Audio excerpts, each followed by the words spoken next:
The Minnesota Timberwolves have not had it easy over the past 2 years. Last making the playoffs in the 2017-18 season, the team looked to build upon their success, but the departure of Jimmy Butler proved to be too much to handle. Now, looking at this past season, the Timberwolves look to be ready for redemption, starting the season off hot with a 3-0 start. However, injuries and multiple double-digit game losing streaks quickly derailed any hopes for the playoffs, and they finished with just a 19-45 record, the second worst in the Western Conference in front of the Golden State Warriors. However, not all is lost, as the Timberwolves found themselves with the number 1 overall pick in this year's draft, and they were able to add 2 bright pieces to their core alongside Karl-Anthony Towns, D'Angelo Russell, and Malik Beasley. Now, let's look at who the Timberwolves should look to sign, re-sign, and the big question, what they should do with the number 1 overall pick. First things first, the Timberwolves must look to re-sign both Juan Hernangomez and Malik Beasley. Hernangomez was a very nice pickup for the Timberwolves in the Denver trade, proving to be not just an effective floor spacer, but a very solid rebounder as well, which goes well with Karl-Anthony Towns' outside-oriented style of play. In the games he played with the Timberwolves, he was very solid, averaging about 13 points per game to go along with 7.5 rebounds and shot 42% from the three-point line on about 5 attempts. At just 25 years old, he's entering free agency as a restricted free agent, so the Timberwolves should look to immediately extend him, or match any offer that comes his way. He's clearly outplayed his role as more of a filler player in that trade with the Nuggets, and he looks to be a very big part of their future.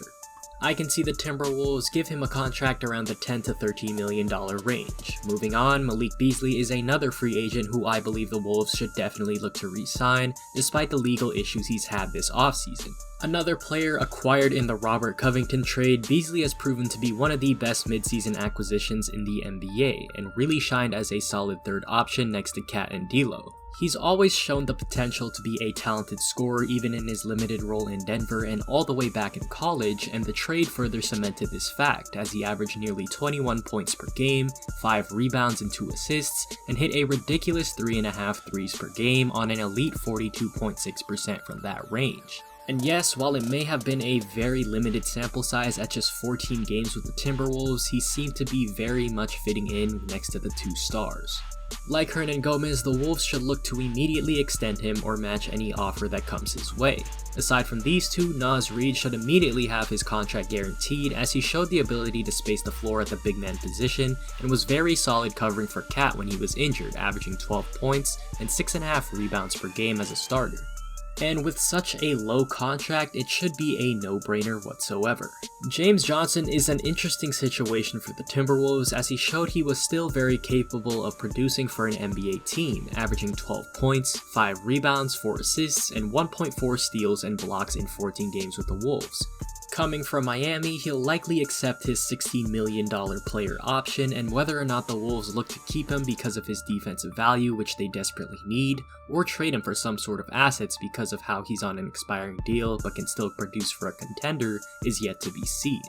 In my opinion, I'd like to see them get some value for him, but that's just my opinion, and with all these contracts they're looking to re-sign, plus the addition of Johnson's player option, the Timberwolves don't look like they will have much cap space at all. However, they will be able to use their mid-level exception to sign a few players, and if you watched any of the Timberwolves games this season, you know what this team needs, and it's defense desperately, as they gave up nearly 118 points per game this season. And if one player comes to mind, it's Justin Holiday, who perfectly fits the bill. He's a solid 3-and-D wing, and in just 25 minutes per game this season with Indiana, he averaged about 8 points, just over 1 steal per game, and was able to hit just over 40% of his 3-pointers. Jay Crowder is another player who comes to mind, capable of guarding the 2 through 4 positions, and can hit the open 3-pointer when needed.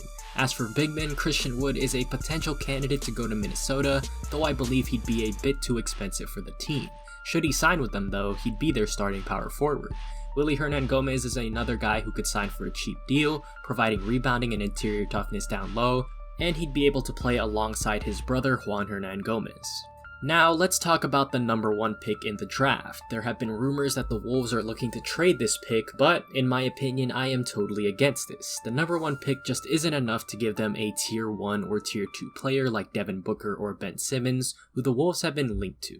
Instead, they'd be getting another good, but not great player, which isn't enough for this team to compete for a championship, considering how top-heavy the West is with the Lakers, Clippers, Nuggets, and Warriors. The best course of action, in my opinion, is to use the pick to get a talented young player and develop for the future, considering they already have a solid young core in Cat, D'Lo, and Beasley. The Wolves do not want to trade for a player who's good enough to win them a few more games, but not enough to take them to the next level, if you get what I mean. Because of this, I believe that the Wolves will select Anthony Edwards, whose star potential, athleticism, and defensive upside should be what the Timberwolves are looking for, despite some offensive deficiencies and questionable shot selection at times. But with all that being said, I believe that the Timberwolves are looking at another fringe playoff to missing the playoffs type of season. They definitely have the talent, but the lack of change and the lack of defense I see on that roster will be too much to overcome. I expect them to be competing for championships this decade, however. But let me know in the comments below how you think the season is going to go for the Timberwolves, if they're going to make the playoffs, if they're going to surprise a few teams, who knows. Thank you very much for watching the video, and don't forget to hit the like button, subscribe, and turn on post notifications as I try to upload twice a week. And with all that being said, remember this: it has been 16 seasons since the Minnesota Timberwolves as a franchise have ever won a playoff series. That is quite unfortunate.